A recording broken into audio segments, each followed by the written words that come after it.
To today's School Safety Advisory Board meeting. It is now 10 a.m. and therefore I will call this meeting to order. Could we please confirm that the meeting is being live streaming and recorded for public audience? Can we please confirm that again? Yes, the meeting is live streaming now and being recorded. Thank you very much, sir. Appreciate that. And again, good morning, everybody. I'm going to begin with our roll call to ensure that we have a quorum. And I will begin, and please confirm by saying present when I call your name. Catherine Klausmeyer, representing the Maryland State Senate. Eric Ebersol, representing the Maryland House of Delegates. Karen Bailey, representing the Maryland Association of Boards of Education. Dr. Kelly Anderson, school psychologist. Pamela Gaddy, Maryland State Education Association. James T. Bell, parent of public school student. Good morning. Good morning, sir. Good to hear your voice. Once again, we already confirmed this, but I'm going to do it for the purpose of official roll call. Do we have a designee from the Secretary, Department of Human Services? We do not, correct? We do not. And again, I'm going to do it for the public record, a designee for the Department of Juvenile Services. There's no designee for that, correct? That is correct. Thank you. Sheriff Matthew Crisafulli. Chief Paul Kiefer. Present. Thank you, Paul. Good to see you, Chief. Leah Ways, Maryland Assembly School-Based Healthcare. She's connecting now, so she's here. Someone let me know when she's in, please. Laurel Moody, representing the Maryland Institute for Medical Services Systems. Good morning, present. Good morning. Michael Brown, representing the school principals. Michael? Dr. Tia McKinnon, Special Education Administrator, appointed by the State Superintendent. Present. Good Thank morning. you. Good morning. David Engel, the Director of the Maryland Coordination Analysis Center. Claire Cabral, student appointed by the Maryland Association of Student Council. Present. Good morning. Good morning. How are you? I'm good. How are you doing? Always well. Thank you. Good morning. Dr. Sharon Hoover, representing the Center for School Mental Health. Megan Berger, the Disability Rights of Maryland. Present. Good morning. Good morning. Thomas E. Albin, a non-public school representative. Lee Nadine Oppenheim. Present. Good morning. Good morning. Good morning. Good morning. Joseph Cormier. Present. Good morning. Good morning. And we have two other vacant positions. We don't have representation from the SROs or school bus drivers, do we? We do not. I'm a little concerned. Do we, with that roll call today, I need to now welcome Ms. Johnson to please confirm, do we have a quorum? Good morning. No, we do not have a quorum. Yeah. We do not. We do not. Is anybody waiting in the waiting room? All members accounted for?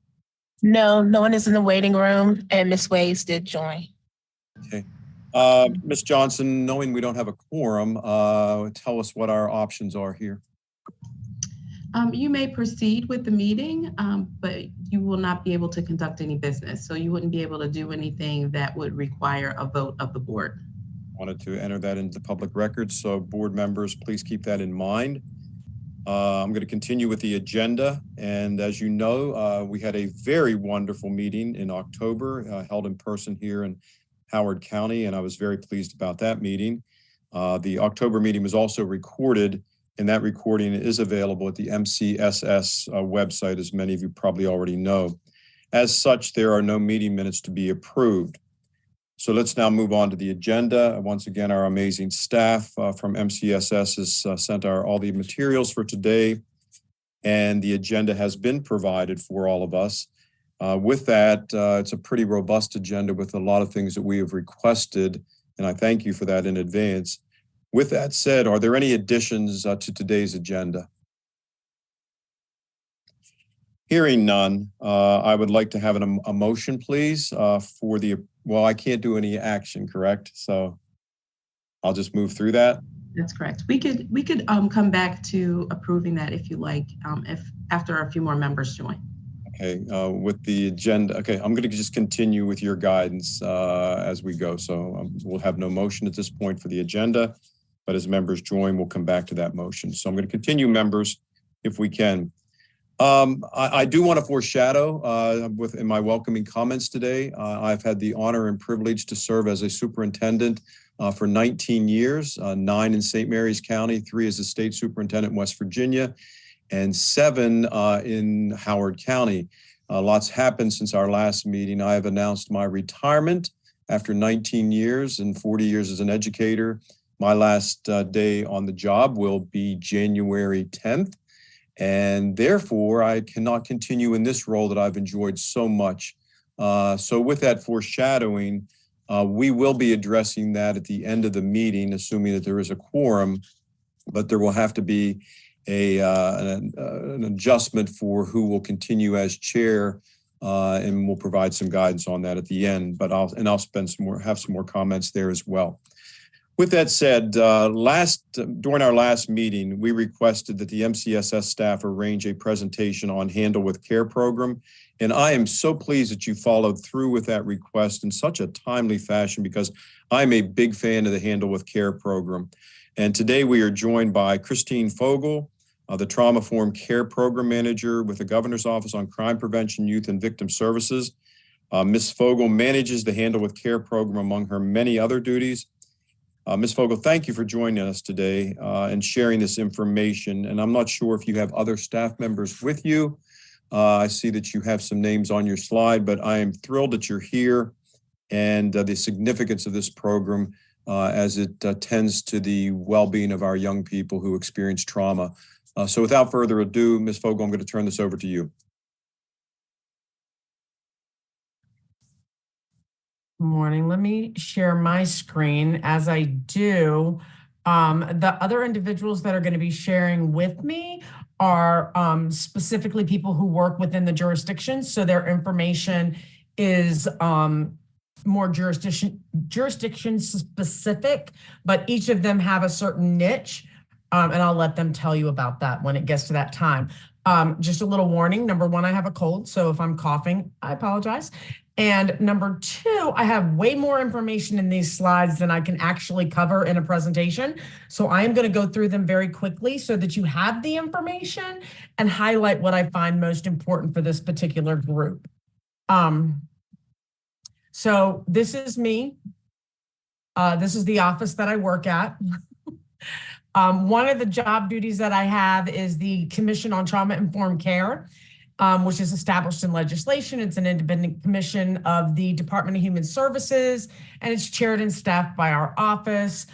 Primary purpose there being to coordinate a statewide initiative to prioritize trauma-responsive and trauma-informed delivery of state services to children, youth, family, and older adults. And that is happening in our state as well. These are the things that legislation has stated that we are tasked with doing.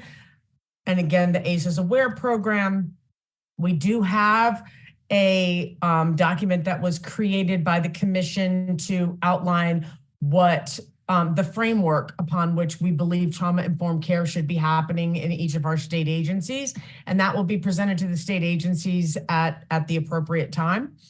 If anyone has any more interest in that particular issue, you are welcome to be invited to the invite list every month, or to attend commission meetings and or to join one or more of the work groups. So with that, I move on to Handle with Care, which is why you asked us here.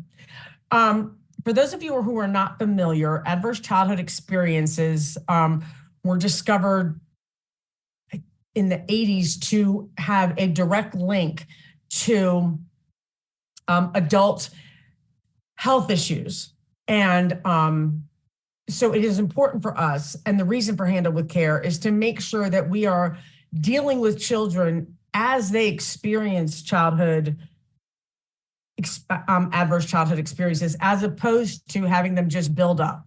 So in the original study, people who had 4 or more of those ACEs were twice as likely to become smokers, 7 times as likely to have alcoholism, etc. So the impact of them is huge. That is expanded to include these traumatic experiences like housing instability, food insecurity, etc. This data is actually out of date and I intend to update it, but each of the counties just highlighting how many have 0 ACEs up to 3 or more ACEs. Let's see. Okay, so the idea behind it is that brains in pain cannot learn. I'm sorry, my brain is having trouble focusing, so I apologize. Trauma impacts learning. So a child who has experienced trauma the night before is going to have a hard time with attention, memory, cognition. It reduces the child's ability to focus and organize information. It interferes with effective problem solving, and it can result in feelings of overwhelming frustration, etc.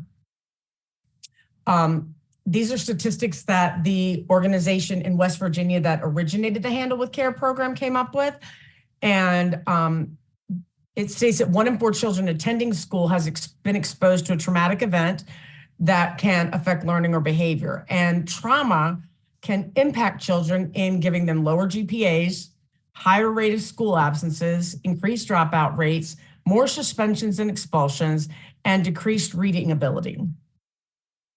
The Handle with Care program was initiated in West Virginia by their subcommittee of the West Virginia Children's Justice Task Force. In Maryland, the goal is that first responders, in some jurisdictions, it is police alone. In other jurisdictions, it is police along with other first responders like EMTs, et cetera. When they encounter a child on the scene of a traumatic event, they can send a Handle with Care notice to the school. The schools are then prepped to be trauma sensitive and provide support to those children in the schools. And if necessary, mental health providers can be linked with that child for all services, both on-site and off-site. Okay. So for first responders, a Handle with Care notice is appropriate anytime a child is exposed to any kind of traumatic event. It can be crime, violence, abuse, fire, a car accident, a death of a family member, substance abuse in the household, an arrest in the household, anything that can impact a child. The Handle with Care notice includes the child's name, their age, grade, or date of birth, and the school if possible. The Handle with Care notice is sent in different ways in different jurisdictions. Each jurisdiction has a coordinator, and that coordinator, along with the first responders, identify the way that works best for them. The Handle with Care notice needs to be at the school before the start of school the next day, and Handle with Care notices are still accepted on holidays and summer breaks. Again, this is a list of the types of events that a Handle with Care notice could include. Okay, so it's very broad and can be any one of these or additional ones. The Handle with Care notice is very simple. Again, when it arrives at the school, all it has is the child's name, their grade, and the words Handle with Care. So it doesn't provide any information whatsoever about what happened in that child's life, just that something happened the night before that could produce a trauma response. It doesn't stay in the child's permanent record. It is on a need-to-know basis. And it is not intended for school staff to then approach the child. The goal of a Handle with Care notice is that the school is aware and kind of keeps an eye on that kid. And then if something happens in the school day, then they would respond based on what they see and witness, not necessarily the handle with care notice. Handle with Care in West Virginia, where they've done research on it because it's been around long enough, has reduced disciplinary actions, reduced absenteeism, and it builds student resilience, self-respect, and confidence. First responders send notifications to the Handle with Care coordinator. In most jurisdictions, this is done through an email or a form that's filled out, and it goes to the coordinator in the jurisdiction, and that individual then forwards it to the school, typically the administrators in the school. Depending on the jurisdiction, who is notified at the school depends per jurisdiction, but it is always the administrator, and it is always the teachers working directly with that student. In some jurisdictions, the school counselor and the school nurse are also notified, but it is on a need-to-know basis. The staff at schools understand that there is no need to approach the student on the matter. It is for observation purposes only. They're not to question the child about what happened the night before. They're not really to do anything except keep an eye on the child and be aware. There are ways that the school can address children who have a Handle with Care notice that are slightly different than if they did not have a Handle with Care notice. For example, if a child is falling asleep in class, perhaps giving them a little additional time or allowing them time to go to the nurse's office just to rest for a minute, assisting them with getting food if they don't have it, reteaching lessons or postponing testing, etc. The goal is trauma-sensitive schools, which MSDE is phenomenal at doing from a statewide level as well as jurisdictionally. The goal is that children feel safe, that they're able to stay regulated, meaning emotionally and mentally, that they feel connected to adults in their community, and that they're able to learn. It allows for a stronger link between the schools, the family, and the community, because the school is aware, and therefore, if a parent comes to the school regarding whatever the traumatic event was, then the school is more prepared to provide services. The guidance counselor is typically the first line of defense if the child is having difficulty and is showing signs of trauma. Then they can be sent to the guidance counselor or the school psychologist to deal with that. If services are needed outside the school for that child and the parents request it, then they can make that connection as well. In Maryland, Governor Hogan initiated the program in 2018. Again, the goals were to increase trauma-informed approaches, address ACEs, and prevent future victimization. Currently, we have 16 counties participating and 3 piloting. These are the counties that currently have programs up and running. Others are working on it. We're just in the initial processes in jurisdictions like Prince George's County, for example, because there are so many police forces, it becomes difficult to make sure that everybody's kind of on the same page. So we're working on that now. Again, Handle with Care is a program that's aimed at increasing trauma-informed approaches to address ACEs. And children who are not safe at home can develop behaviors that affect them at school. And this is a way to partner the schools with the home to enable them to be able to handle that better.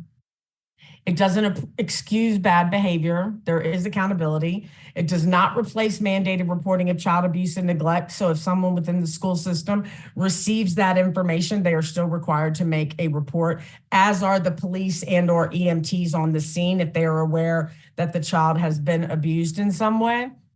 It doesn't violate their confidentiality, nor is it an invasion of privacy for the family.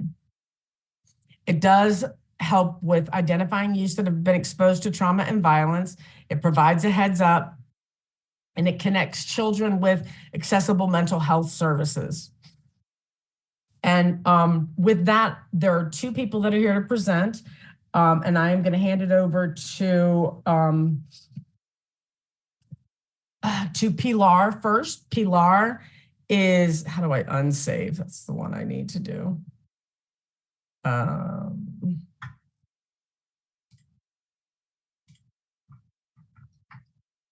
Oh, yay. Okay. So Pilar runs the program in Frederick County, and Frederick County's program is unique. And so I wanted her to share those elements that make her program unique. And then Vito will come after that, and he works in Harford County, and he's going to be explaining the program from a police perspective because he is a lieutenant in the Harford County Police. And with that, I am going to stop talking and allow Pilar to share. Great. Thank you so much for having us here today. I'm joined by Janet Shipman, who's the Supervisor for Behavioral Health and Student Services with Frederick County Public Schools. Janet and I have been working together since 2018 to create a really fantastic approach to handle with care in our county. So we're really excited about it and pleased to share it with you today. Janet, do you want to, I'm going to do the first few slides and then I'm going to turn it over to you. Is there anything else you want to say right at the beginning? No, nothing else. Thank you. Okay. Okay, great. So we have a coordinating committee that includes child serving agencies, law enforcement, and first responders. And from the start, we've included all of our law enforcement agencies. We've invited Mount Airy Police Department. Unfortunately, they are still invited, but haven't really fully joined at this point. But we have over the years, we started our planning in 2018 and launched in 2019. Over those years, we have had levels of engagement from all our law enforcement partners, except for Mount Airy at this point. And we've also added additional child serving agencies as added partners since we started. In particular, the Frederick County State's Attorney began submitting notices, as well as the Child Advocacy Center. Our decision to include these as potential notices was really not, we were not so concerned about the idea of duplication of incidents, but wanted to recognize that children in going to court or in going through some kind of interview or investigation process, we're having to revisit incidents that were potentially traumatizing, and we want them to have the support of the adults in their lives as they're doing that.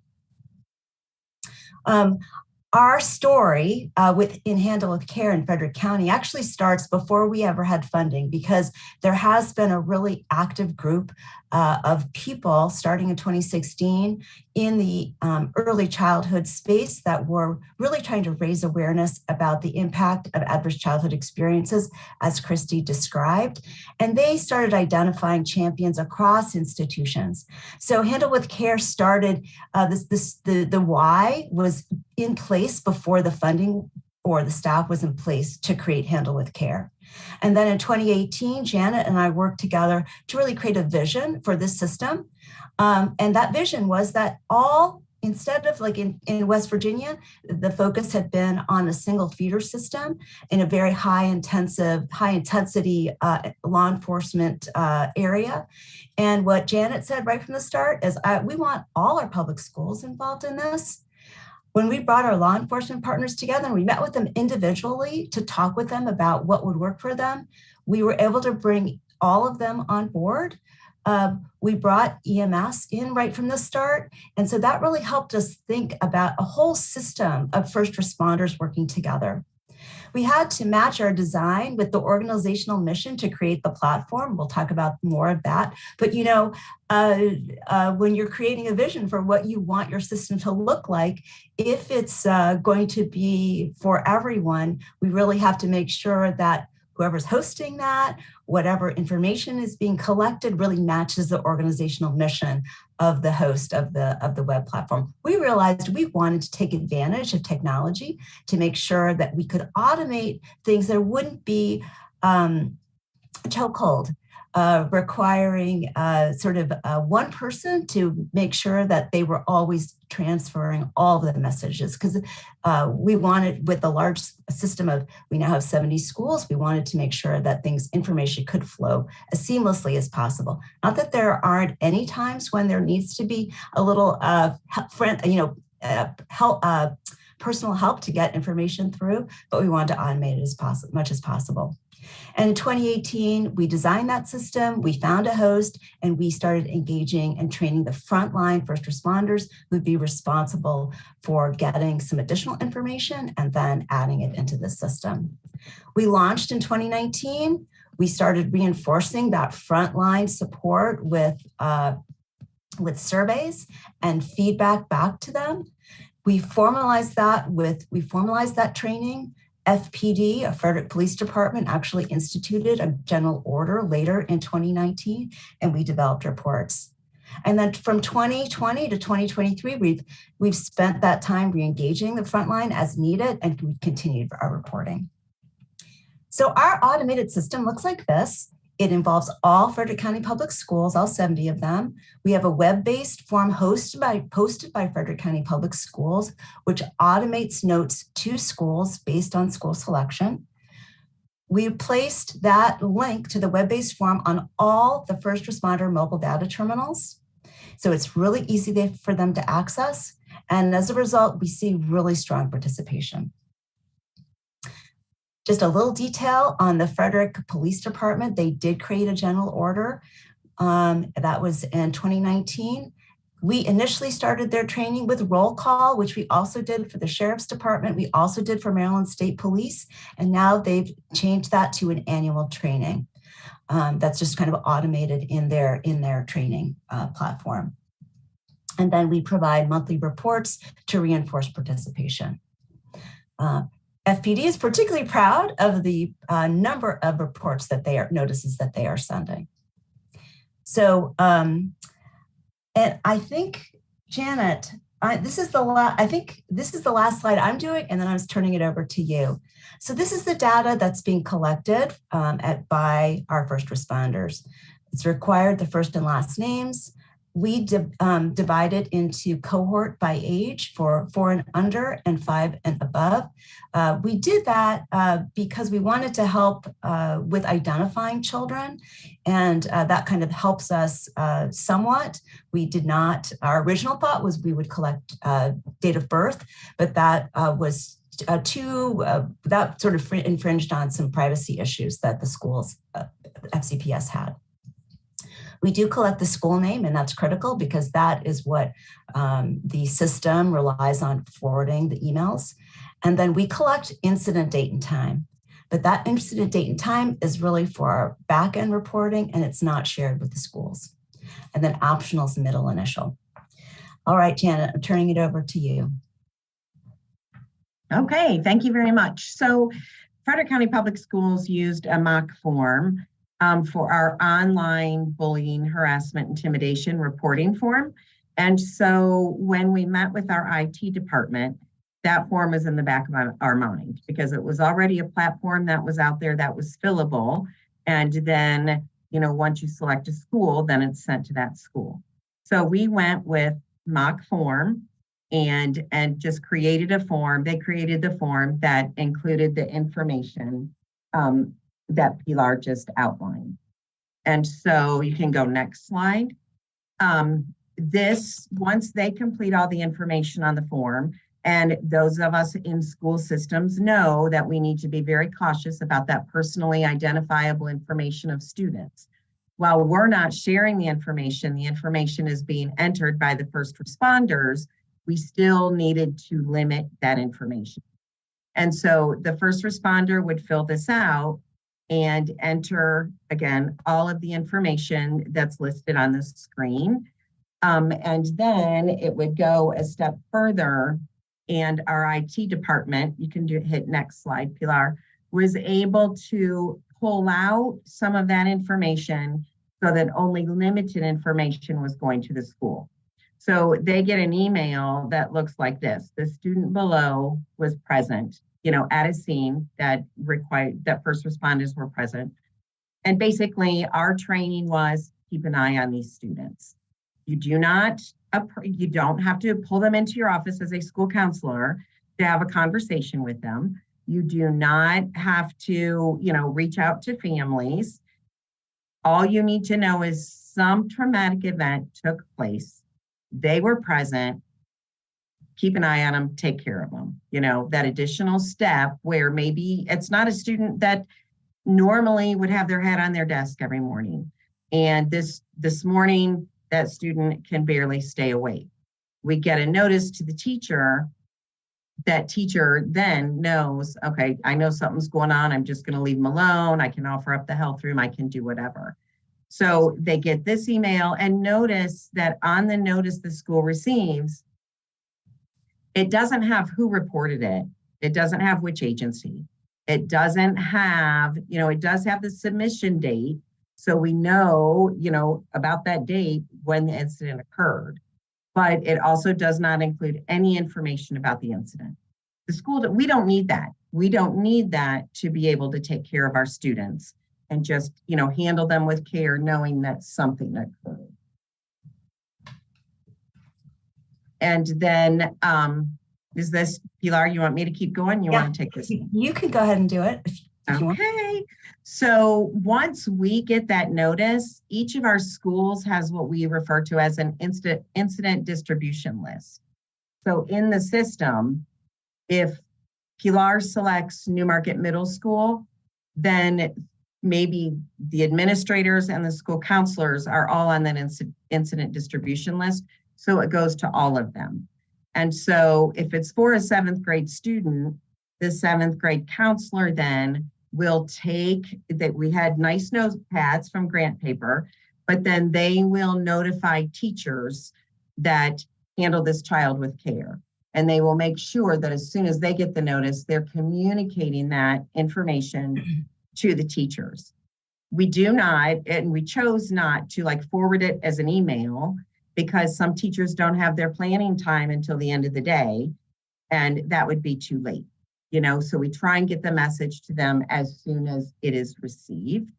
And again, if the student's having a rough time, just like any other day, going to the counselor might be offered once the teacher's aware.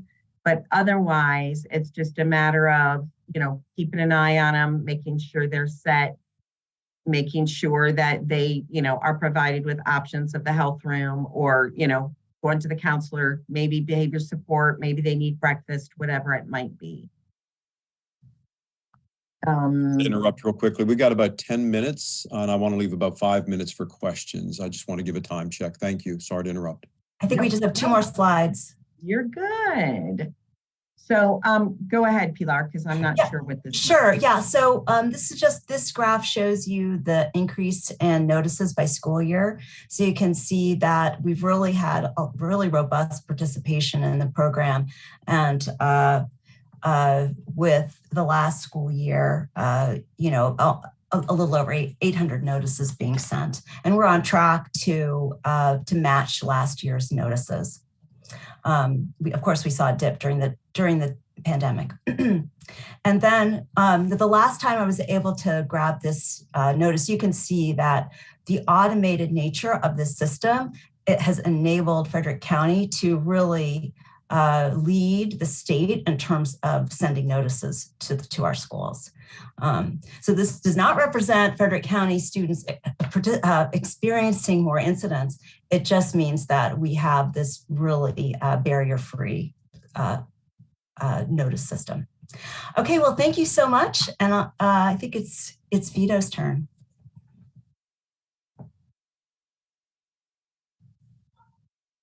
Let me see if I can share my screen here.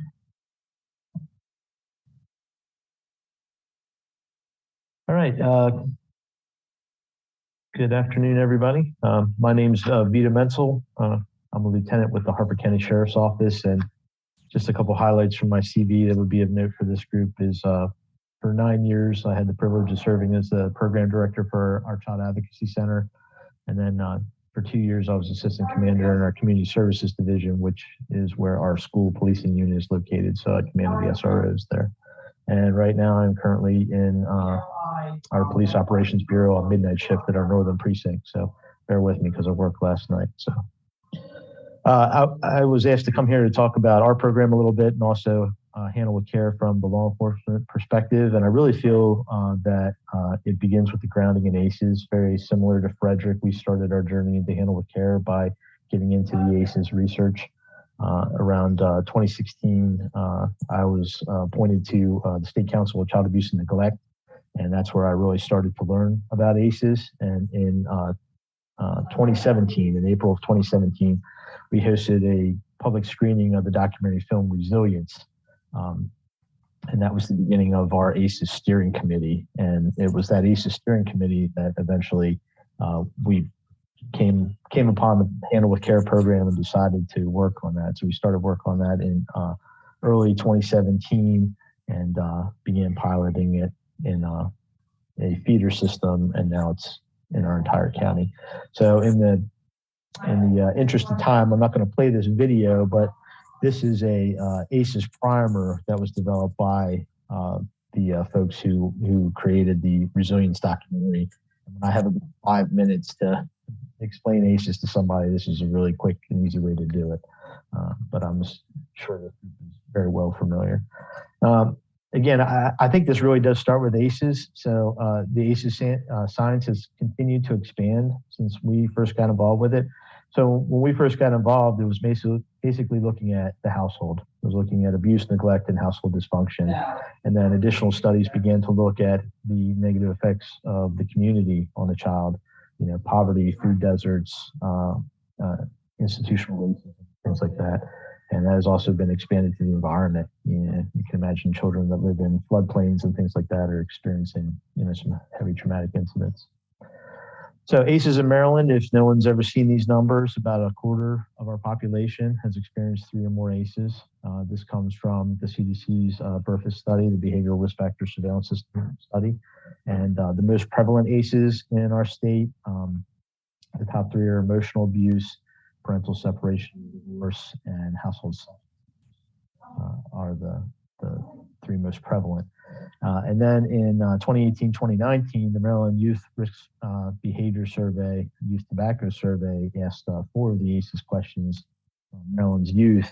And as you can see here, you know, the spread of children that's exposed to ACEs is also very high in our state.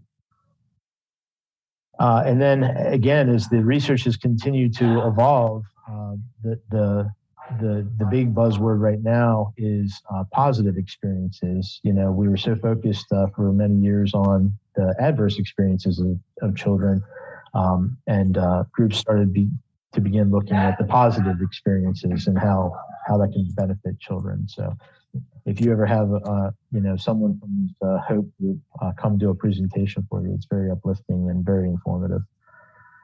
So for law enforcement, you know, Handle with Care should not be a hard sell. It's really, you know, we're responding to these calls anyway, but I like to sort of approach it. And I know the chief and the sheriff are on the call here. You know, Handle with Care is a crime prevention initiative, really, for law enforcement. Exposure to violence affects about 2 out of every 3 children. 90% of our juvenile offenders have some type of traumatic event in their childhood. And if we can help, you know, children that are exposed to these incidents not have that problem compounded, we'll, you know, we won't be dealing with them on the back end later. You know, we've also looked at this, you know, we were in a dark tunnel of the opioid epidemic. We still are. You know, child 6 or higher is 10 times more likely to use IV drugs. And there's Handle with Care, again, is another way that we can try and help begin breaking that cycle. So the big thing is understanding law enforcement's role in reducing trauma. You know, our actions impact the physical, emotional, and psychological well-being of children, whether we realize it or not. All children get affected, each in a little bit of a different way. But all of this is that central role of trauma. You know, school problems, incarceration, substance use, mental health, homelessness, job problems. You know, violence and trauma is sort of the center of the orbit of a lot of those problems. And unfortunately, as law enforcement officers, that's where we hang our badges every day. So we have a unique opportunity on the front lines to impact positively the lives of children. Because we know that trauma in children turns off the learning switch. We know as law enforcement officers that there can be a knockdown, drag out domestic till 3, 4 in the morning before we're called. And the police show up and Mom goes in an ambulance to the hospital, and dad gets put in handcuffs and thrown in the back of a police car. And there's children, of school age that have to go to school the next day. And when they get to school the next day, they're not going to be their best. And they're going to be tired because they haven't slept. They're going to be worried about their mother, at the hospital. They're going to be worried what's happening to their father at jail. They're going to be waiting for social services to show up at school today to place them and their siblings in foster care. And they're going to struggle in school. And we know that kids that are not safe at home, the ACEs research tells us their brains are going to adapt to that environment with behaviors that are going to make them not welcome at school. And when children are not welcome at school, one of several things can happen. They can flunk out, they can drop out, or they can get kicked out. And once they leave school, the only thing that's really left for them is the streets and the criminal justice system. And they're going to get quickly swept up into the juvenile criminal justice system and then age up into the adult criminal justice system and start repeating this when they start having children. So Handle with Care is a way for us to try and break that cycle. So just a little bit about the Harford County program real quick. As I mentioned, we started our work in 2017 and began as a pilot program in the Joppatown High School feeder system with Joppatown High School and these 5 schools that feed into it. We've now expanded to all public schools in Harford County and all allied law enforcement. We have the municipal jurisdictions of Aberdeen, Bel Air, and Havre de Grace police departments, as well as the Maryland State Police. They're all on board with this. We had a couple little unique things during our pilot that are worth note. I got the privilege of doing a presentation for the Joppatown High School Homeland Security and Emergency Preparedness Program. It's a capstone program at Joppatown High School. And one of the students there was so struck by the notion of Handle with Care that she made it her capstone project.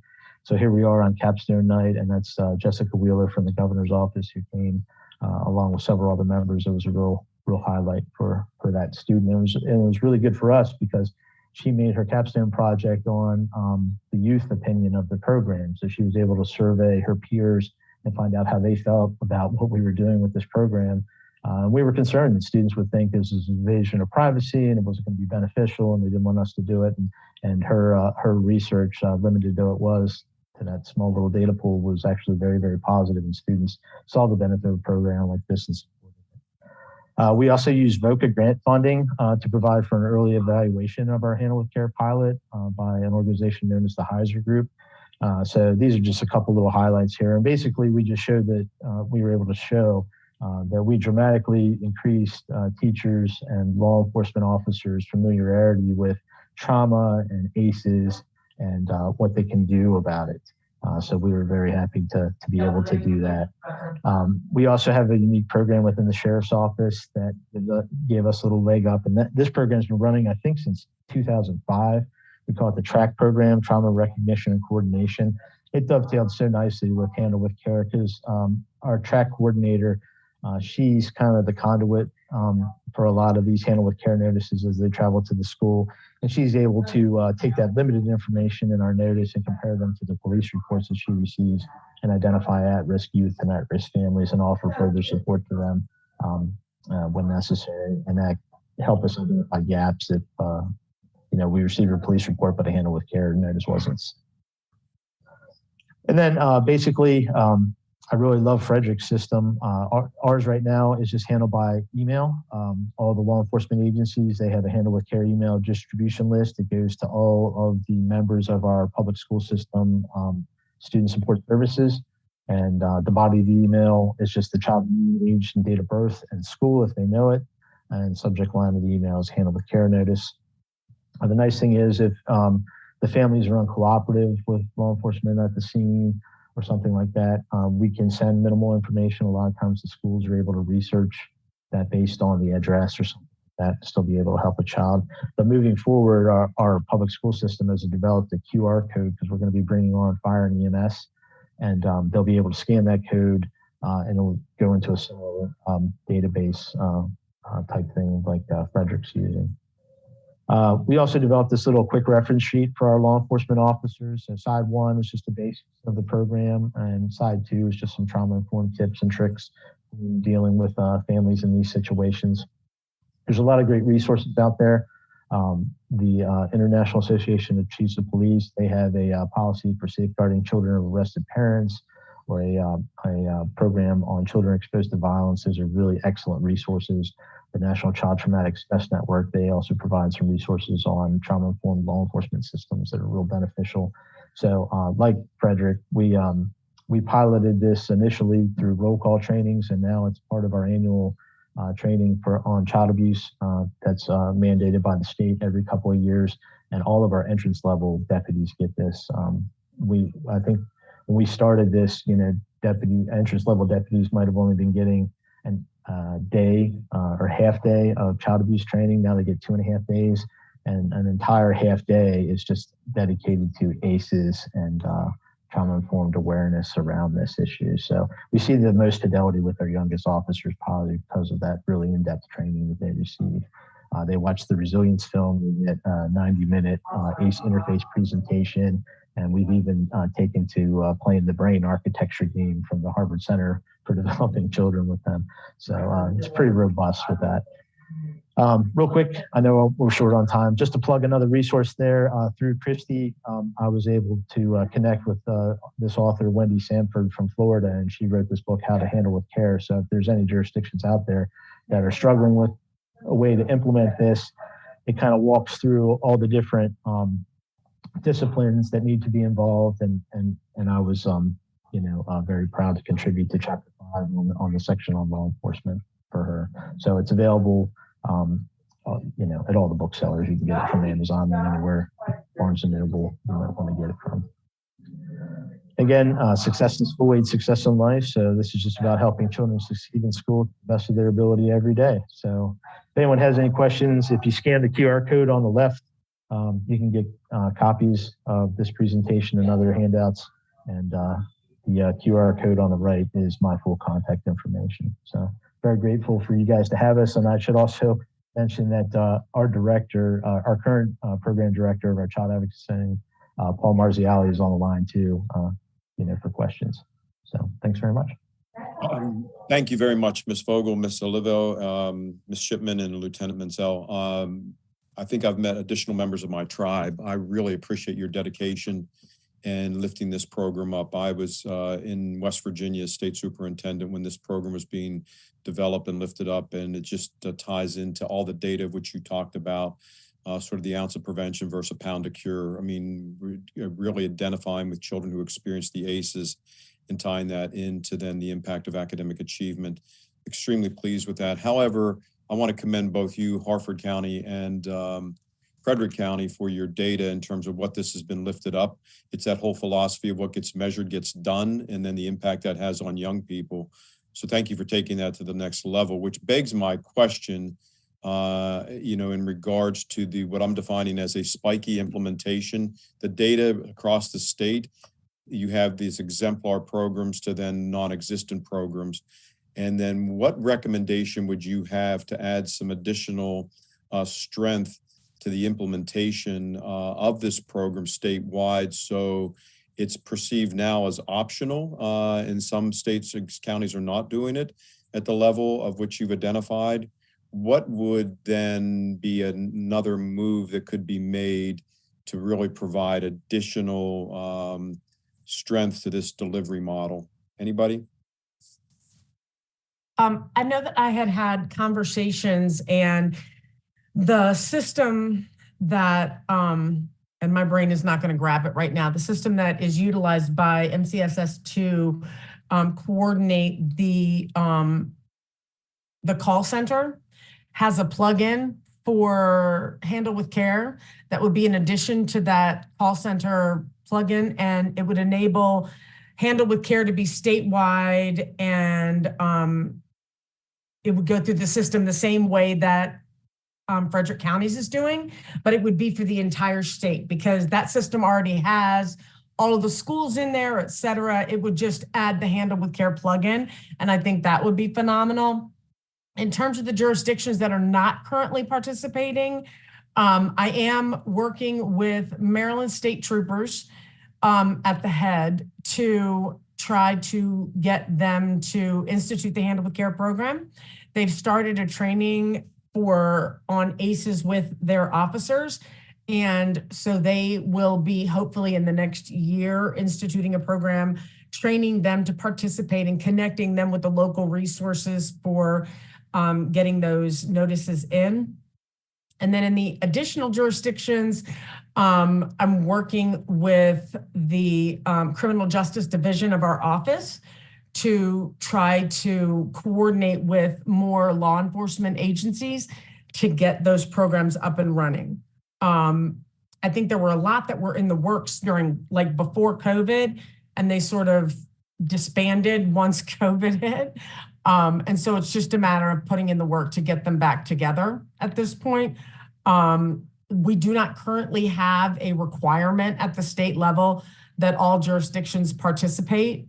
So it is voluntary, although most jurisdictions are interested in participating. It's just a matter of making the coordination happen and finding someone who is passionate enough to take it on. And that's kind of what we've done. And when the program was handed to me from Kelly, her contacts are no longer in their positions. So it begins starting over to find someone who is a contact person within each of the school jurisdictions, as well as within each of the police. So it just takes some time.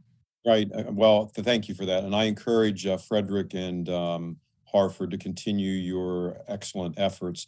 And whether it has any validity or not, I'm just going to say it to our executive director that when we're planning the summer conference this year, that you all should be invited to be participants in that, to keep pushing out your message because of the impact this makes at the local level. When a child is suffering in silence, when we don't know about it, it has great ramifications for their overall emotional well-being. And the higher the ACE score, the higher concerns are later in life. So you're doing incredible work. Board members, do you have any additional questions or comments? I can't quite see, so just chime in. Good morning, Joseph Cormier, parent of a special ed student.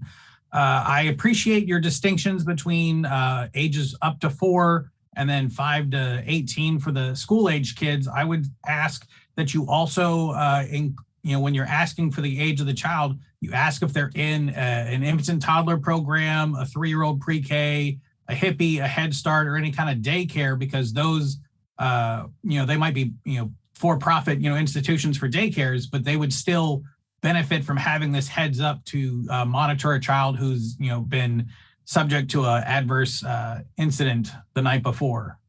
And as we're moving into the blueprint for a universal pre-K for all students, I think we're going to have to work with our local partners who are not part of the school system, that are going to be daycare or pre-K providers. I think adding them into this system would be beneficial.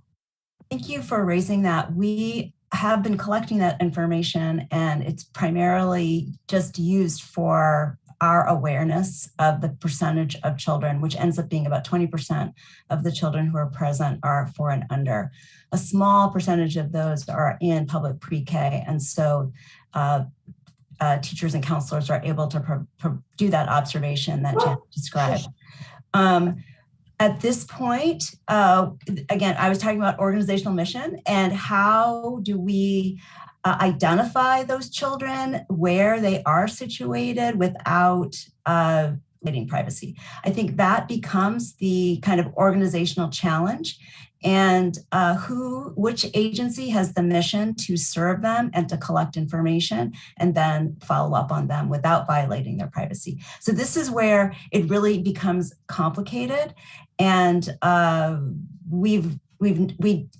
frankly, we don't have the resources to kind of sort out what it would take to bring additional, and we've had private schools who would like the notices. We have daycares, Head Start, YMCA, they all want the notices. We've gotten those requests, but we don't have the ability to navigate how to actually operationalize that.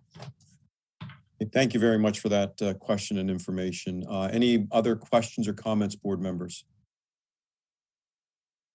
Again, amazing work. Commend yourself and your communities for the work you're doing to protect children, and that's the mission for what we're talking about. Thank you for your time today, and have a wonderful holiday season. Thank you so much. Board members, I have just been informed that we now have a quorum, so I'm going to jump back to the agenda where we are approving the agenda. Could I have a motion for approval of the agenda? This is Chief Kuiper. I'll make a motion. Chief, so moved on your part. Is there a second? Second. And that was from, I'm sorry, who's Mr. Cormier. Got it, Mr. Cormier. Thank you very much.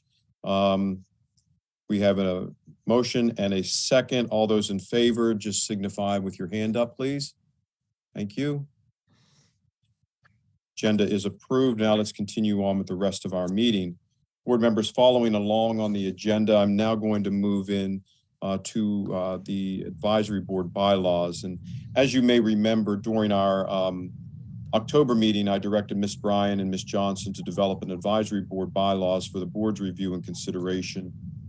Board members, you received a copy of that draft bylaw in an email notice for this meeting. And I'm going to ask at this time, Ms. Johnson, would you please review the documents with our team? And I know that we have those in preparation. Ms. Johnson? Yes, good morning again. As Dr. Martirano said, we are discussing the draft advisory board bylaws. The purpose of these bylaws is to provide the advisory board with rules and guidelines for the governance of the board as it pertains to the board's conduct and duties that would be assigned under Maryland law. So the proposed bylaws outline the duties and responsibilities that we're proposing for the advisory board in accordance with statutory duties that have been identified for the advisory board in the Safe to Learn Act. So we'll just go through. If you would have any questions, please feel free to stop me and we can discuss those questions. The first that we have up is Article 1. This would be the adoption of the bylaws. Generally, it would talk about the definitions. It outlines what the advisory board means in terms of how it's used in these documents, as well as how it's established under Section 7-1504 of the Education article. Identifies the center, of course, as the Maryland Center for School Safety, as well as the director, member, and subcabinet. Also outlines the purpose of these bylaws, which was should be adopted by the members of the advisory board to provide rules and governance, as I previously stated. The enactment, these bylaws would be approved once they receive a majority vote of the advisory board. And then in order to amend the bylaws, a member must make a motion and present the amendment during a regularly scheduled meeting. But again, the bylaws can be amended at any time by the board. They shall be reviewed by the members of the advisory board. We are suggesting at least on an annual basis, and a copy of the bylaws would be attached to, posted for public inspection on the center's website. Are there any questions related to Article 1? Hi, good morning. Joseph Cormier, parent of a special education student. I did have a couple questions about Article 1. Sure. As far as the review timeline, is there a statutory reason that it needs to be done on an annual basis, or is that something that we could change to every other year, every 3 years? Because I feel like we only have a certain amount of time when we're with each other, and if there aren't any major turnover in members or changes to COMAR, I feel like once we get these bylaws in place, they're going to be pretty static. So I would propose we change that annual to, an every other or every 3 year. Yeah, so there is no statutory requirement for an annual review. We suggested the annual review just simply so there are rolling members of the board that come on and off. And so if the board is reviewing them annually, that will give new members as well as old members the opportunity to review the bylaws, kind of just make sure they're familiar with them. And because again, each board member has an obligation to comply with the bylaws. And so being familiar with them is a way to be able to do that. So that was just a suggestion. There is no statutory requirement for the annual review. Thank And you. also, it also gives the board members the opportunity to add things to the bylaws. If during the course of the year, we find that there is something that should be included in the bylaws, it would give the board the opportunity to update them and include that information to make the board run more smoothly. And just one more thing. For our CCAC bylaws, when we put them in, the county suggested we put in an article regarding parliamentary authority, just to say that we will use Robert's Rules of Order in the most current form, to keep meetings moving along if there are any questions about how to do things. I don't know if we needed to add something like that in here as well. So I am familiar with Robert's Rules of Order, and I have worked with prior boards in terms of the use of Robert's Rules of Order. I didn't include it here. There is no statutory requirement for that. So what I will say is that if you choose to use Robert's Rules of Order, you have to be familiar with it. Mm-hmm. Robert's Rules of Order can be I'm trying to think of a good word. It can be very. There's a lot of rules, and so you have to comply with it. There are some instances in which like if votes are occurring and we need to redo votes and things like that. So it can be very detailed and intricate, and so it would require someone who is very familiar with Robert's Rules of Order. I am familiar with Robert's Rules of Order. So if the board would like to include that, I'm happy to assist with facilitating the use of it. But I think it would require more than just me to be familiar with it. It would require the board members to also at least have a working knowledge of Robert's rules. Yeah, I was just looking for something standard, because as you said, there's going to be a rolling group of people who come on and off of this board, so just everyone's using the same standard. But as long as we've got you as a parliamentarian, I think we'd be fine. Mr. Cormier, if I may, on your question related to timing, one thing for the board to keep in mind is an annual review does not necessarily mean a detailed review like this. We can add it to just a consent agenda. We send it out ahead of time, everybody reviews it, and as long as there's no concerns or any changes, then it just goes past with the rest of the consent agenda. Okay. Thank you very much. I appreciate your input. Sure. Thank you. Thank you. Are there any more questions for Article 1? Okay, let's move on to Article 2. Article 2 relates to the organization of the advisory board. It talks about the membership again. The membership of the advisory board was established in section 71504B of the education article. The term of the advisory board will be appointed by the governor, shall be established as membership has been established, and again, 71504. The chair of the advisory board, the governor shall appoint a chair of the advisory board. That's again in compliance with the state law of 71504C. The duties of the chair will also include running the meetings, serving as the primary advisory board member spokesperson for media inquiries, and acting as the advisory board's primary point of contact for the director. They're also identified a vice chair. So unless already serving as the chair, we've identified members of the board who will serve as vice chair. Again, the members who will serve as vice chair will act as chair in the chair's absence. And we identified a schedule of vice chairs. So if you're selected, it'll be 24 years or 23 years before you have to serve again once you do serve. So it is not something that you'll have to do every year or every other year. So also there are members who are permitted to have designees. So members who are not specifically authorized to appoint a designee by law may appoint a designee for his or her organization to serve on the advisory board in their place for one meeting each fiscal year.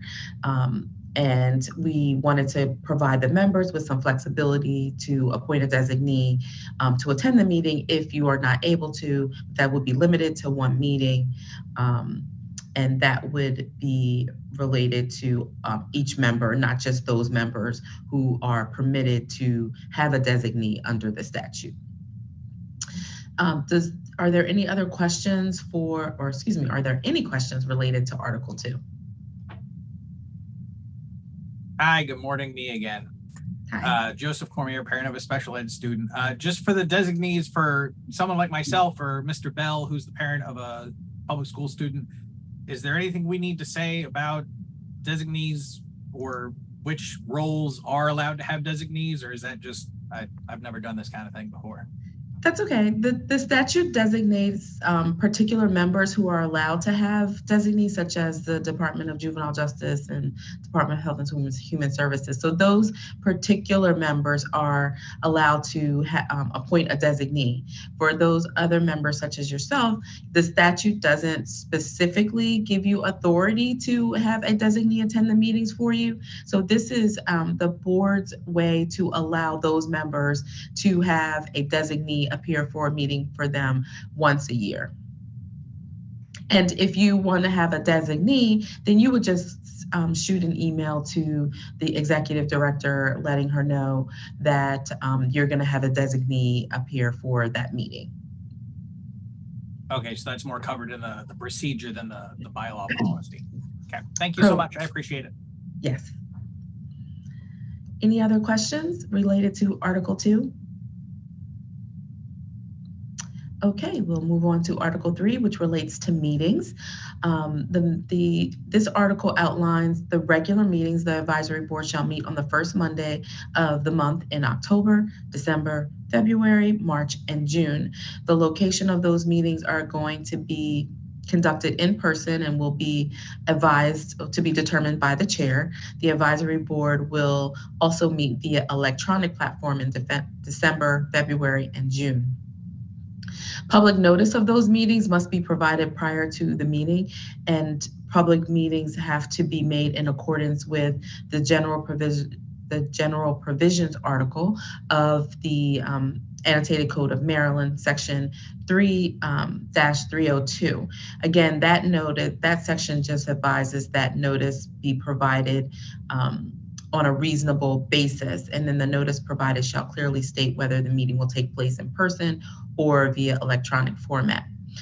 There's also a section for additional meetings should the board want to conduct a meeting that is outside of these regularly scheduled meetings in October, December, February, March, and June. Then these are the requirements in order to have the board conduct an additional meeting.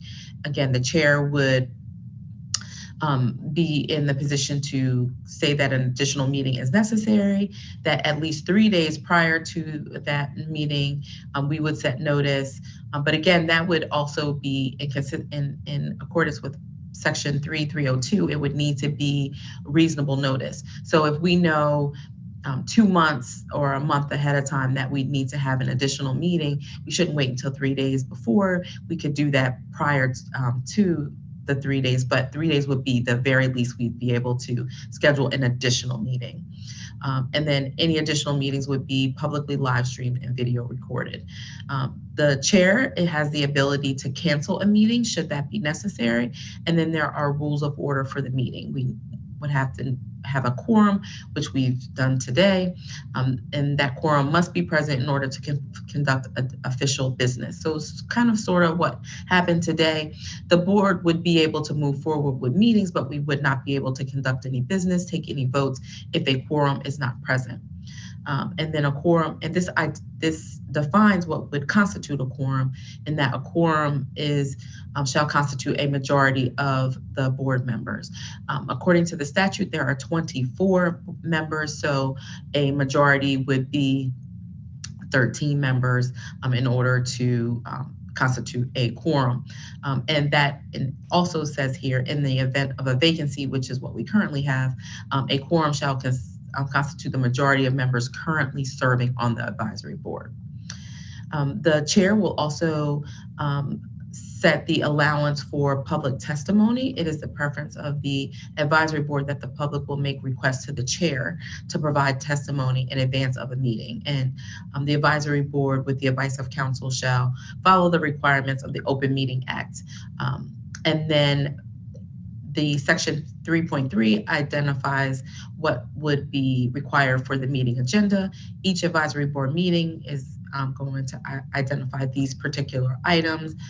It may include some more, it may include less. Like, for example, the legislative update is not necessary at this point, but when the legislature is in session, then a legislative update would be included in the agenda.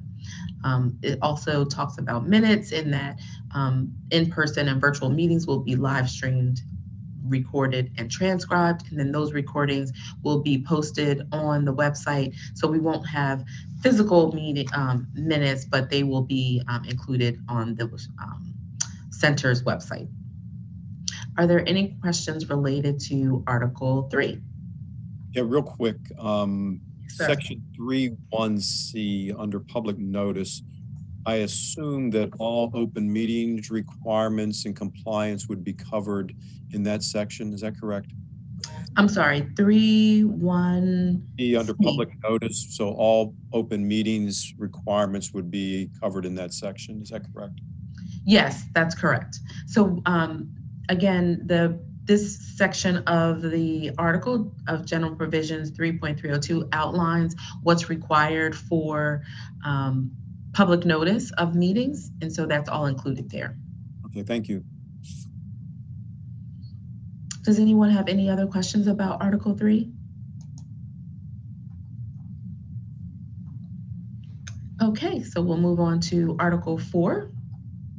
Article 4 relates to rules of conduct. Section 4.1, ethics. Members are required to follow the provisions of the Maryland ethics law. Disqualification of a member due to a conflict of interest. If a member of the advisory board shall recuse himself or herself and may not participate if a member has a relative with interest in this matter, is part of a business entity, is negotiating employment, has direct financial interest. All of these items are included under the ethics law. And then grounds for removal of a member. This section allows the board to remove a member with the approval of the majority vote of the board if a member of the board is accused of immorality, misconduct in office, incompetence, willful neglect of duty, or failure to attend without cause at least half of the scheduled meetings of the advisory board in one fiscal year. So if the board finds that a member of the board is not participating actively, is not attending meetings, that could be a reason for the board to seek removal of that member from the board. Also, this section 4.3, will identify resignations and vacancies. A member who chooses to resign from the advisory board shall provide written notice of that resignation to their own appointing organization as specified in the law, the chair of the advisory board, as well as the director.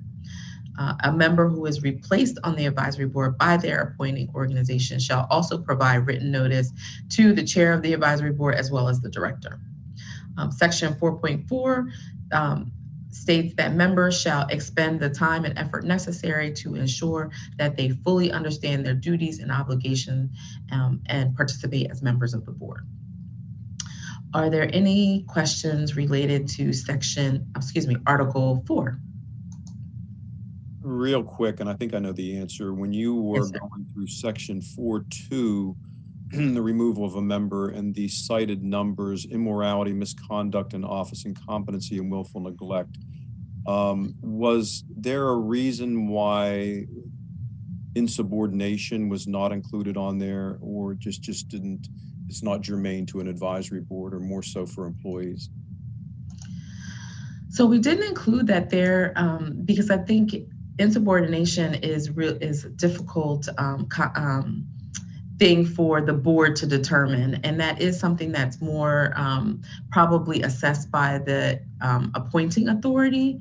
And so the appointing authority has the authorization, obviously, to remove an employee for insubordination and have a member replaced on the board. So I think that's probably more of in my opinion, it would be more of a appointing authority or appointing organization's determination as opposed to the board. Okay, I was just trying to make that distinction because the full complement is usually those 5, and insubordination is included as one of those. Thank you. Sure. Any other questions related to Article 4? Okay, we'll move on to Article 5. Article 5 discusses roles and responsibilities. Section 5.1 is the advisory board's roles and responsibilities. This information outlines the director and the center staff, their duties and responsibilities as outlined on section 71502G of the education article. And then we took these requirements, these functions and duties specifically from that section of the statute and included them here. Are there any questions related to Article 5? This is just a little picky thing. Isn't the executive director, isn't Ms. Bryant an executive director? I'm sorry. Officially, isn't your title executive director? Yes, it is. Her title is officially executive director, but in the definitions in Article 1, we just shortened it to director just for the sake of it to be consistent with the bylaws for the subcabinet. Okay. But it is in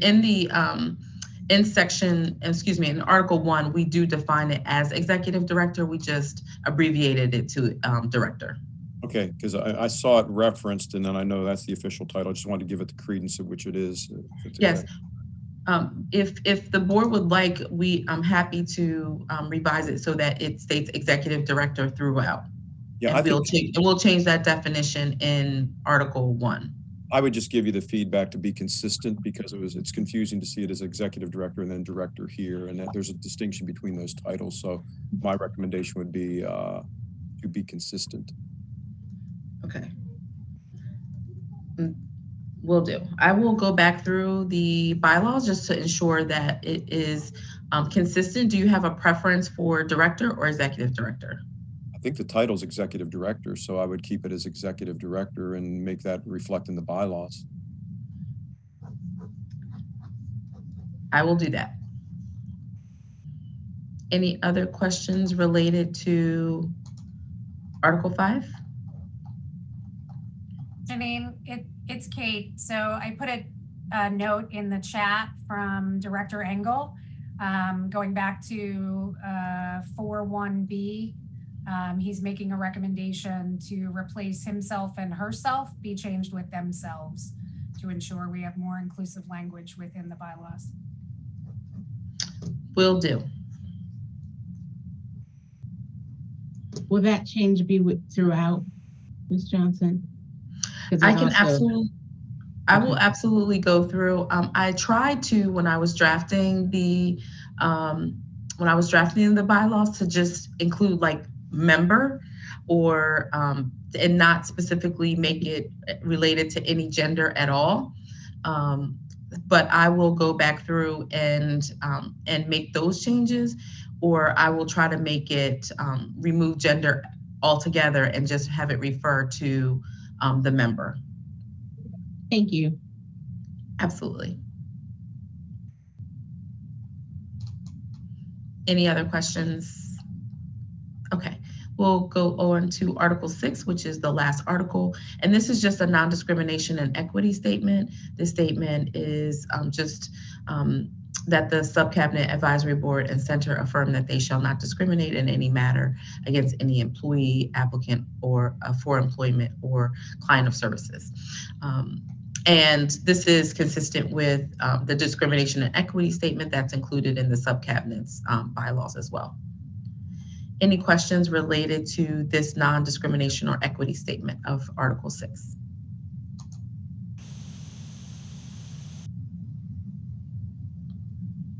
Okay, that concludes the review of the bylaws. I will make those changes and we will submit them to the advisory board for further consideration and request for approval at the next meeting. Exactly. Ms. Johnson and Executive Director Bryan, thank you for your work on this. This is a big lift, adds validity to our work, and I appreciate that. And just board members, just be aware, as stated by Ms. Johnson, the board will need to move to adopt these bylaws in February, and we'll try to get those to you in advance for your total review, but we are asking for a vote in February. So thank you. Any other comments from the board on this section? If not, I'm going to move on. Again, thank you, staff, for the great work there. I'm now going to move on to the MCSS 2023 annual report. And that's agenda item number 3. As you have the information that was sent to you in advance, MCSS has prepared the school safety for our subcabinet has approved the 2023 annual report. Board members, you have received a copy of the report in the email notice of this meeting. At this time, I believe Ms. Buckheit will provide us with an overview of the report. Is that accurate? It is. Thank you. So yes, you received a copy of the annual report. I'm just going to do a real quick kind of look for you, kind of navigate through this for you to make sure that you're aware. So front matter of the report includes the executive summary, as well as key accomplishments over the course of the 2023 school year. And we thank everybody's support in making those things happen. Also included are our priorities for 2024. So these were items that we actually spoke to you all about in June, sort of to wrap up some of our work from last year. But really what we are looking at this current school year based upon what we've learned. So lessons learned locally as well as from national events about what's really important that we improve upon, some gaps for us to make sure we close in this current school year for our locals. And you'll see some of these priority items addressed within our program pieces too. So on the contents page, this report is actually organized into kind of 5 buckets, so to speak, or 5 different areas.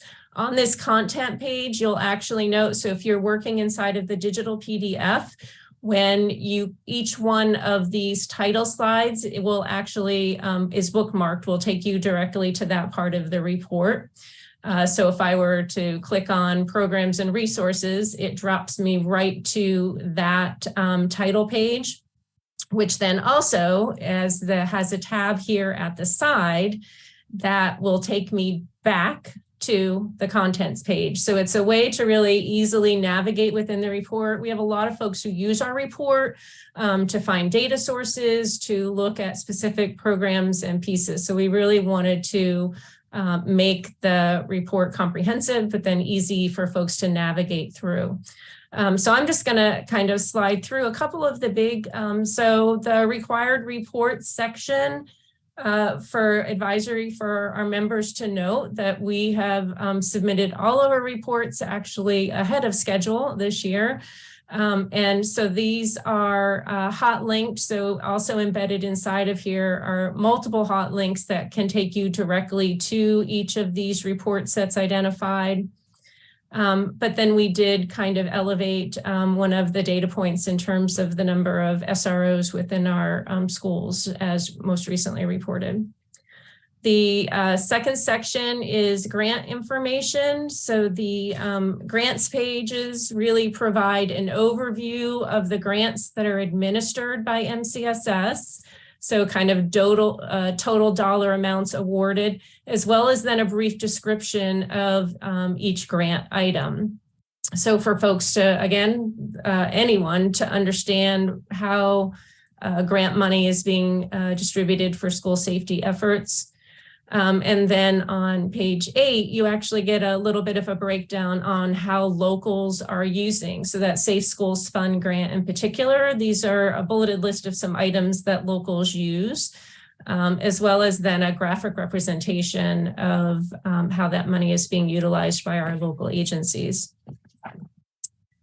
And then again, under the hate crimes grant, we give kind of, and the SRO grant, a bulleted list of the ways our local agencies are using that money.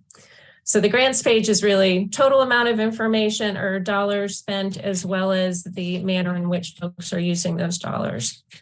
The third section is the largest section in the annual report, and it's really an overview of the programs and resources that are in 2023, we're currently available for consumption by anybody throughout there. So each one of these is also bookmarked.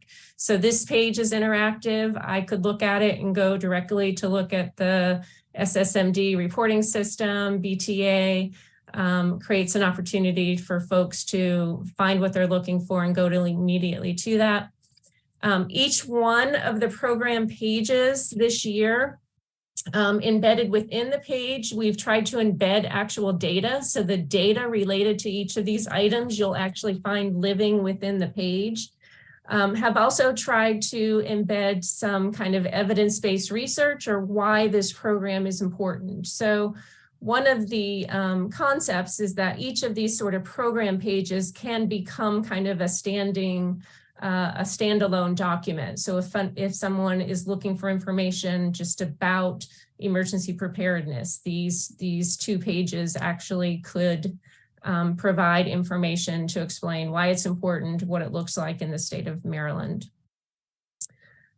So again, I can go back to, so this program hot link takes me back here. So if I, again, went to BTA and I want to go back and look at something else, it will move me forward. So of these programs, you'll also see on a number of the pages, we try to also forecast for the future. So on a number of them, I'm going to go to the tabletop one in particular. We actually spend some time starting to talk about what we plan going into the 2024 school year too. So on the Are We Ready page, page 14, where we explain the importance of doing drills and exercises and how people have actually, we've had a huge amount of interest in this particular element on our webpage. So we've embedded some data in terms of the amount of total hours that schools indicated they were engaging in emergency drills. And then the number of websites. So here on page 15, 2,980 visitors actually came to our webpage for the tabletop, the Are We Ready exercises, which is telling us this is, again, a high interest area and something that will continue to build out. We've embedded some quotes when we've been able to get some actual feedback from folks that are a good way for you to understand. This little graphic at the page at the bottom of 15 is actually what that looks like on our website. So if you go to the website, you actually see this kind of drop down menu where an individual can click on one of the tabletops, and this is what they find that they can download and use with their staff. On page 16, we get into after action review, guidance and support. So this visual representation is a new one that we are actually going to be spending several hours on this Thursday with our school safety coordinators, kind of reviewing a new document that we will be rolling out in 2024, introducing with them to really support the use of after action reviews, to increase the knowledge that our locals have about how to conduct an after action review, both following a major incident, but also following a drill and an exercise or following just a school activity that happened. For the purpose of finding out how we do better, right? How do we improve upon something? And then as part of that, then our reinforcement of folks really pivoting to this common lexicon across the state using the I Love You Guys emergency operating procedures or standard response protocols, sorry, the hold, secure, lockdown, evacuate, shelter. So we include some language about that. The SRO, SSE training program, some, again, data embedded inside of that, as well as what the curriculum looks like, feedback that we've received, behavior threat assessment. I think Megan is going to share a little bit of information around how we've been able to coordinate with this effort, but this again has been one of those really high interest areas that we've been increasing a lot of training directly with our locals related to BTA, as well as some of the resources that we've in 2023 were published and are continuing to push out for folks. The Safe Schools Maryland with data, again, the bullying, cyberbullying remains the top tip for the entire life of our SSMD program. It has either been #1 or #2 in terms of the reporting. So again, data embedded inside of that page. Our student voice program. So we highlight kind of the two, so the change to us referring to the program as SAS, our Student Advocates for School Safety. The intention of that program and some of the initiatives that students are helping us to move forward and advance. And then our annual school safety conference. So again, data embedded inside of it, what some of those presentations were, and my cursor is not scrolling. There we go. The school safety student art showcase with our highlighting our first, second, and third place entries on a page. And then the next section is engagement and partnerships. So big pieces there. If you, we haven't really, I think, spent a lot of time speaking about this coordinated school-based response initiative. So I definitely encourage you to take a read through that, but us making sure as state agencies, we are coordinating together in advance. So if there were to be a situation occur that a local requires state agencies to come together to make sure we're being responsive to their unique needs, we want to make sure we're not duplicating services and that we are talking with each other and coordinating really well to be efficient and to meet those local needs. And then we included some of our state partnerships. So there's a variety of different activities that happen during the year that we coordinate with all of you on. So we wanted to really highlight those as great partnerships and things that we want to continue to do, but really to continue in 2024 to increase the number of state agencies that we're partnering with here. The communication and engagement is a couple pages where we just provide, again, some data, what we have in terms of social media engagement, use of our website, how many visitors we're getting, what those visits look like. And then on page 33, where we've been. So where MCSS is really engaging with the community by exhibiting or presenting at different conferences and times when folks are coming together to advance the message. And then the very last section, last but not least, is the administration. So our school safety subcabinet members, who they are, as well. It's actually, my scroll is slow. So our subcabinet members, and then our advisory board members, all of you recognizing the work you're doing. And then the very last thing we added new this year is we inserted a brief bio for each one of the MCSS staff. The MCSS staff is an incredibly unique and diverse team coming from lots of different backgrounds. So I think it's a wonderful way for you to kind of see how all the different experiences can kind of merge together to create some expertise within MCSS. So quick overview of our APR. Hopefully you have time to actually read through all those different amazing things happening by the staff in coordination with all of you. And questions? Well, let me just start by saying if we were in person, I would give you a thunderous round of applause, which I'm known for leading in all people that I work with. And so let's just do a joyful round of applause for everybody who's a part of this. I'm very pleased with it. It's a document that we need to keep handy and read and reference. And I am really pleased with how you've made some enhancements to it as well. So excellent job. Board members, do you have any comments or questions? But I'm very, very pleased with it, and I hope you are too. Hi, good morning. Joe Cormier, Calvert County. I just want to thank you for putting that document together. I loved how you were able to go from this document and link out to the information. So being able to see the budget and the grants, and then seeing how they're being implemented throughout the state was very helpful.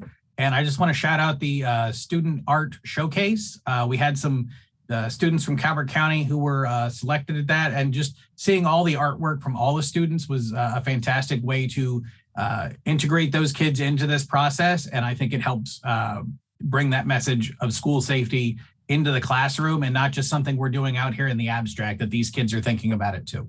So thank you so much. You're welcome. Thank you. Okay, good job. Any other comments, board members? Let's continue to move on. You can add some additional comments if you'd like in the chat. Our staff always needs great reinforcement and praise for their solid work. So let's continue if we could. The next item is the Safe to Learn Act directs the Subcabinet and MCSS to initiate collaborative partnerships and facilitate coordination among local school systems, law enforcement agencies, state and local government, and community organizations to leverage existing resources to deliver school safety services uniformly to the school systems. I believe we have a slide that references that. This board provides a mean by which to assist the Subcabinet and MCSS in meeting this requirement, as we each represent an identified partner, as we've talked about several times today, who we represent. Today, board member Ms. Megan Berger, the Legal Director of Disability Rights in Maryland, will share information about the recent collaborative effort in which she was involved with MCSS staff and staff from the Maryland State Department of Education. So at this point, Ms. Megan Berger, I believe you're on and you can go ahead. Okay, sounds great. Hi, everyone. So I am the legal director at Disability Rights Maryland, and I know I've been on this advisory board for a while, but just background on Disability Rights Maryland, it's the state of Maryland's protection and advocacy agency. And so we're congressionally mandated to advance and defend the civil rights of individuals with disabilities, including children in our state. And so we do a lot of education work and direct legal representation. And so we hear from families and students all over the state when there's concerns, education concerns or special education concerns. And so I had the pleasure of collaborating and working with Kim Buckheit and Drew Turner from the Maryland Center for School Safety, and Demetria White and Allison Barmat from MSDE. Most recently on November 20th, we did a presentation on behavior threat assessment, unique considerations for students with disabilities. And when with the start of the Safe to Learn Act and the requirements for behavioral threat assessment, the MCSS came out with the model policy, and then the individual local school systems, the school boards, adopted policies on behavioral threat assessment consistent with the model policy. And we at Disability Rights Maryland, we started receiving phone calls from families and students, some of whom were letting us know that there were concerns that a student who was involved in a threat assessment, their special education rights under the Federal Individuals with Disabilities Education Act weren't necessarily being followed. And there was sort of general confusion about when a student is involved in the behavioral threat assessment process, what does that mean for their special education rights under the IDEA? And so we received some complaints from families, and we filed some special education complaints with the Maryland State Department of Education, and then MSDE issued some letters of finding for different jurisdictions saying, there was a problem here and the student special education rights were violated in certain instances. And it's mostly around when students are removed from school as a result of being sort of involved in a behavioral threat assessment. But the discipline laws and protections in Maryland's law were not also always being followed, which they need to be. And so I brought my concerns to Kate and Kim at the Maryland Center for School Safety and talked with them. They were very receptive, wanted to learn more. They got in touch with the Maryland State Department of Education. And we just started thinking through different training needs and ways to think through this information and bring it to the local school systems, because this is new. Behavioral threat assessment it's national, but not every state has behavioral threat assessment laws. And so this is something that, our state and our local school systems were grappling with really for the first time. And so we were able to come together and collaborate and provide a presentation on November 20th for the local school systems. And really the focus was talking about the threat assessment process, the rights of students with disabilities, some sort of lessons learned, and then really forward looking. So local school systems really sort of doing a deep dive and starting to do a deep dive, looking at their board policies and also their internal procedures and internal manuals and documents, sort of generally outlining the process and students' rights and school systems response when a student is involved in a behavioral threat assessment. So I think we were very appreciative of the collaboration and hope it was helpful for the local school systems, and think it's a good example of sort of everybody coming together, identifying problems in the field, bringing it to the center, and trying to come together to make sure that information and training is pushed out and provided to the local school systems and to families and students as well. So. And actually, Megan, I want to jump in because I see Tia on your screen is right above you. So to also shout out to Tia. So Tia was at the very beginning of that planning, Megan, and I don't know if you knew that. So I had reached out with Tia, and she was willing to give me time for us to create the outline, right? From Tia's perspective as a local, what did they need to know so that they didn't end up in that dynamic? So also want to thank her as an advisory board member for helping us to get it rolling too. Yeah. And coming full circle, after Charles participated in the workshop, we made some adjustments still to our practice around the behavior threat assessment for students with disabilities. So it was still useful, to me to us and here in Charles and me at the very end. So thank you. It was a pleasure to participate. Very informative. Excellent work. Megan, thank you for the summary of the behavioral threat assessment, unique considerations of students with disabilities workshop. I'm really pleased with that. Board members, any comments or questions for Ms. Berger? Okay, very good. Thank you again. Another great opportunity for learning. Let's continue to move on. At this time, I would like to ask if any other members have anything at this time they would like to share, particularly as it relates to the initiatives occurring at your agency in the coming months. Is there anybody who would like to enter some things into the public comment around these topics? Hi, good morning. Joseph Cormier, Calvert CCAC, and a special parent of a student with special education needs. I want to thank our Disability Rights Maryland friends for presenting on this super important topic. It's near and dear to my heart. So thank you for helping to give the staff that perspective that students with disabilities, when the behavior is a manifestation of that disability, it's so important to recognize that and not just, remove them from the school building without giving them the services they need. As we continue to talk about all of these different facets of school safety, I would like the advisory board to look at playgrounds. As we go into a universal pre-K plan in the blueprint, I'd like us to be able to look at playgrounds as a outdoor classroom environment. Play is so important to the learning of our young kids, and the elementary age students are the ones who are least likely to be able to advocate for themselves. So making sure that there are not just outdoor playgrounds for our kids, but making sure that they're accessible to all students.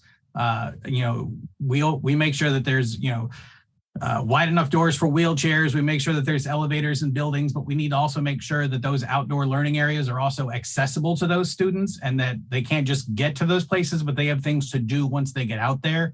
And making sure that we have safe fencing for students who might be prone to elopement is very important. So I would like that to be part of our collaborative outlook to add the outside of the school building to the safety conversations.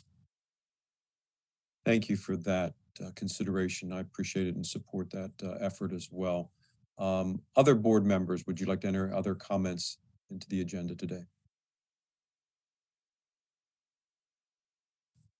Okay, thank you very much, board members. We're now going to prepare for the adjournment. And as I stated at the beginning of the meeting, this is my last meeting serving as chair, as I will be retiring in January. And I want to foreshadow that by stating that I've been an educator, my lifelong educator. And when I went into this very, very wonderful career, the focus was always, as I was an educator, on instructional leadership. As the years have progressed, shifts have occurred, bell ringer event Columbine. Then we all started talking heavily about safe and orderly environments. And now safe and orderly environments and the safety of and well-being of our students is paramount, tantamount to the educational success. And we lead with that all day long within our school systems, within our communities, and keeping children safe. And I'm very pleased with how this MCSS operates. The leadership with Executive Director Bryant is amazing, and just continued good work. And knowing that this will be my last meeting, I've enjoyed working with you all tremendously. I will miss this facet of my engagement with all of you. However, the business of government continues. Our next advisory meeting will be virtually on February 5th. Since our bylaws are not in place yet, the board will need to identify a member to serve as chair until the new chair is appointed or the bylaws are adopted. So at this time, I open the floor for discussion of how the board would like to proceed to designate a member to serve as the chairperson. So I open that up for conversation at this point.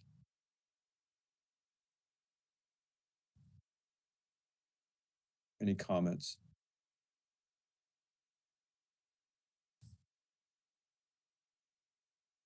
Okay. Hi, good morning. If we can add a past president or past chairperson role to allow you to keep participating, and so that we can keep your institutional knowledge rolling for the next person to come in, so that just because you're done in this current role that you're not completely separated from the unit, I think would be helpful. Hey, can you provide some, Executive Director Brian, can you provide some comments, please? So the question, Mr. Cormier, is whether or not we can continue on the way we are, or I apologize, restate your question so I make sure I'm clear what I'm answering. Well, we're kind of in this flux period where we don't have bylaws and he's getting ready to leave, and I don't want to force anything on him, but if we could allow for a period of time where he could continue to chair the meetings if he so desired through the bylaws being passed and a new chairperson being selected. I don't know if, the wheels of government turn slowly. So if a new chairperson isn't selected or appointed by the governor, I don't want us to be just kind of swinging. Yeah, I'll need input from counsel. So Dr. Martirano is appointed by the Association of Local Superintendents or superintendents across the state. So the association will have to appoint a replacement for Dr. Martirano first. And then the chair is appointed by the governor. I am not sure, Janine, whether or not someone who is no longer serving as a local superintendent could continue. I kind of feel like the way the statutes is written, that is not possible. I will chime in. I really appreciate your comments, sir. However, I don't believe my legal authority would extend beyond that, considering I'm an appointment from the state under the jurisdiction of my position as superintendent, which I represent the public school superintendents. So that I would no longer have that standing to operate at that level. So thank you for that comment.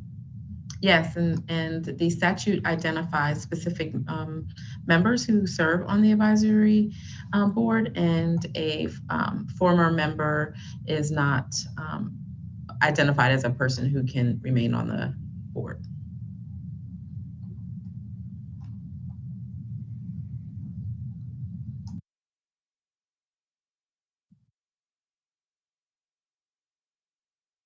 So would it be somebody from this sitting board to be acting chairperson until the subcommittee chooses a new chair?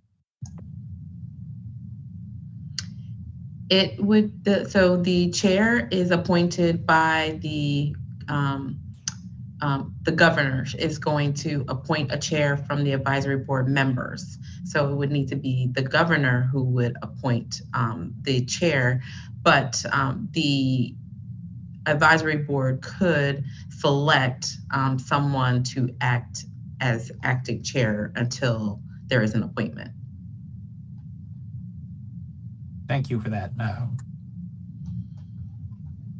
And I will say, if we don't have a chair identified, and it could be just someone on the current board who volunteers and the rest of the board votes in favor of that individual serving as chair till the bylaws are passed or a new chair is appointed, we will potentially not be able to continue with meetings until such time as we have a chair, because the bylaws are not in place. So just keep that in mind as you're having your discussions.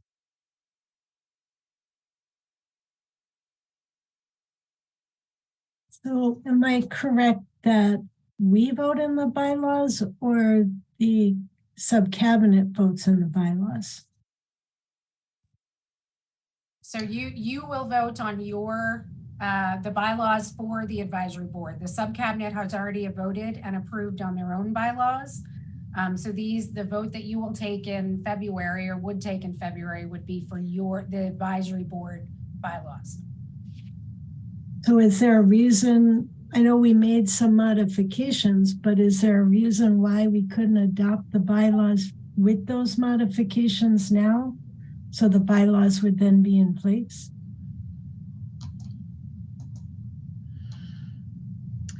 So there isn't a reason that you could not adopt the bylaws with the amendments that we've discussed. In fact, there isn't, if the board is in agreement with that, that can happen. That's what the subcabinet did. So it is possible to move forward. And I'm just going back to the draft.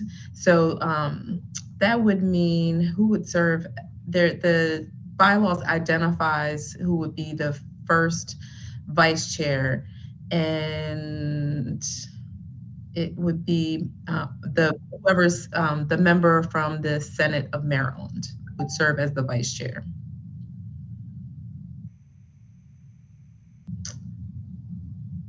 I would like to motion that the board consider adopting the bylaws as amended today. I second that.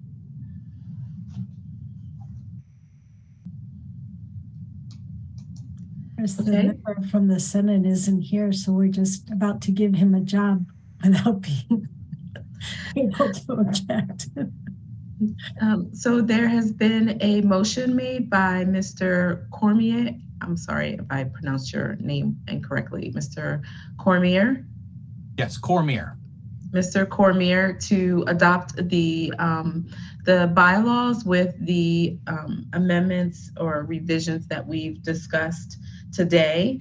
And it was properly seconded by, I'm sorry, I missed who seconded, Ms. McKinnon. And is there any discussion?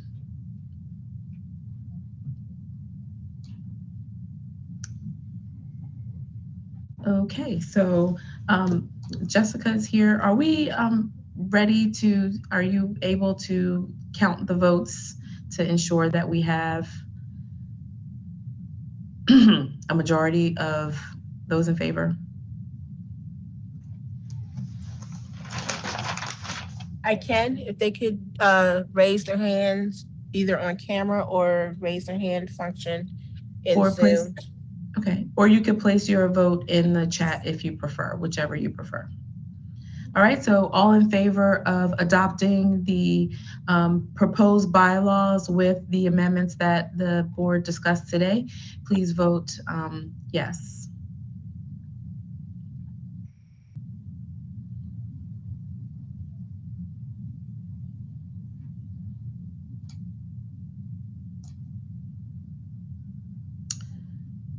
All right, are there any opposed?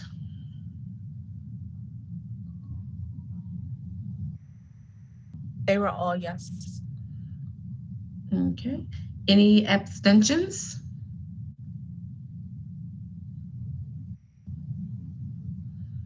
Right, and I think, Jessica, I believe at my last count, we had 11 board members present, and that would, with all in favor, that would mean the motion carries.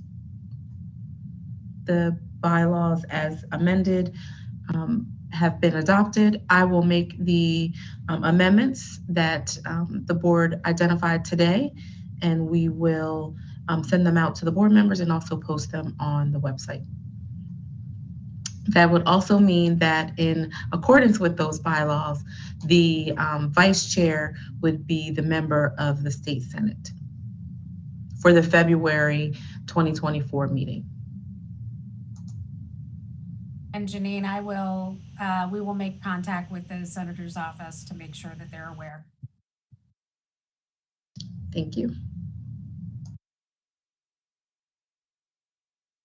Hey, does that take care of that business? It does. Okay, at this moment, do I have a motion for adjournment? So moved. Okay, do I have a second? Second. Is anybody opposed to that? Dr. Martirano, before you finalize the vote, I just want to say a big thank you to you from the entire Maryland Center for School Safety team. You've been a pleasure to work with.